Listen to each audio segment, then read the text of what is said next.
Professor Rosenberg, how many people are affected by kidney disease worldwide and how many require dialysis treatment or kidney transplantation to live?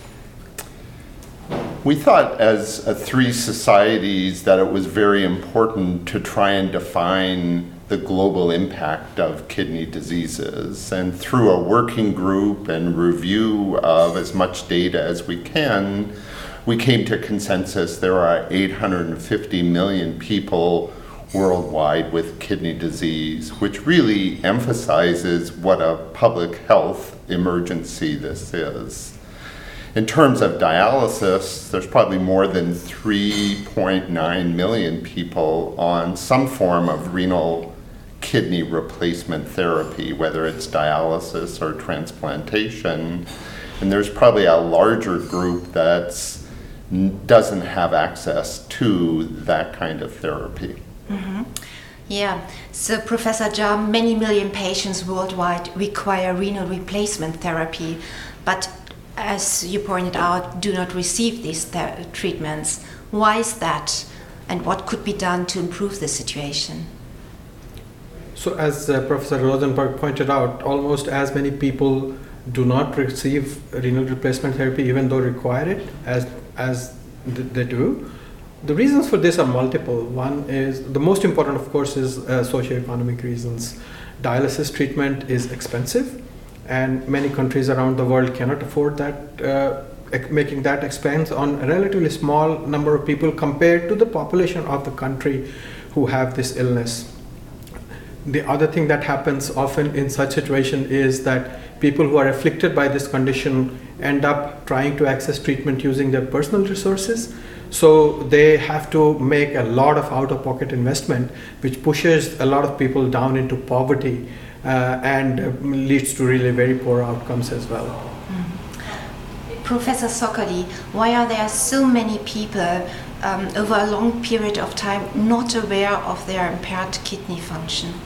The reply to this question is simple, because the news that CKD and kidney disease in general are so spread in the general population is being considered information for nephrologists.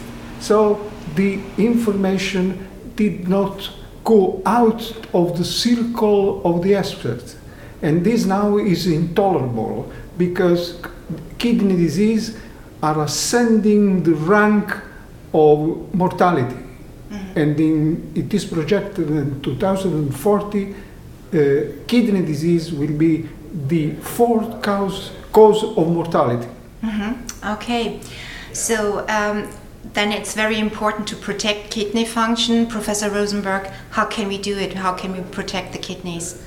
One of the key aspects is to be aware whether someone has kidney disease or not, because it tends to be a silent disease until it progresses.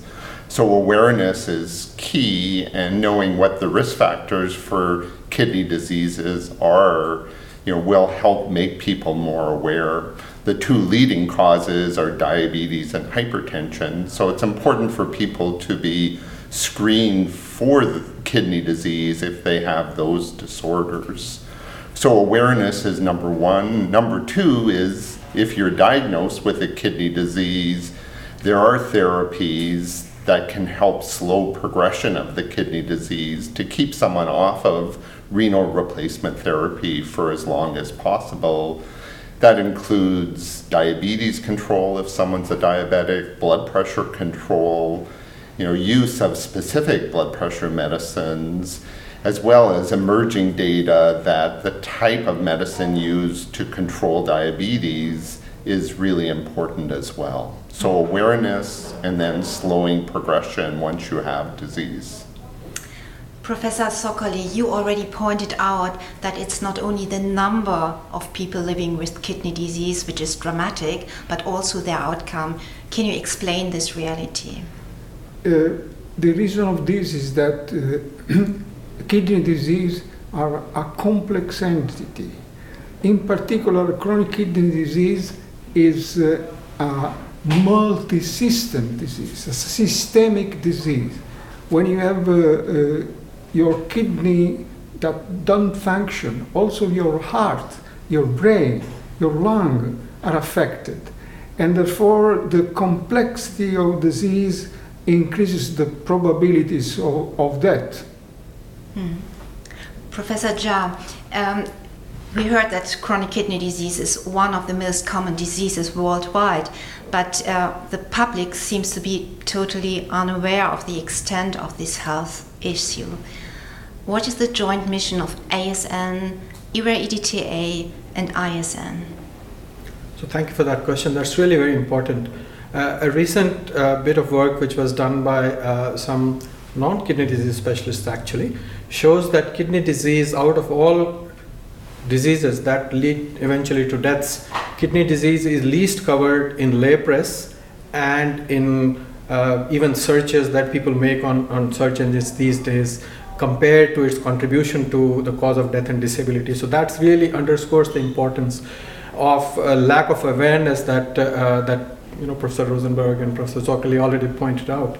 So our three societies are working together to fill this gap, increase awareness, and one of the first things that was done was coming up with the number which was already mentioned. And this number is actually larger than the number of much more commonly recognized so-called killer conditions like diabetes, cancer, etc. So that itself is very important for advocacy. The other thing that the societies are doing together to work and improve the access of care to these people. So making sure that everyone who requires it has access to essential tests, has access to essential medicines, making these available to the people who live in the community in cheap forms, and thereby getting them to adopt these preventive measures early so that they don't develop advanced stages of kidney disease. Okay, thank you very much, and we hope we can raise awareness.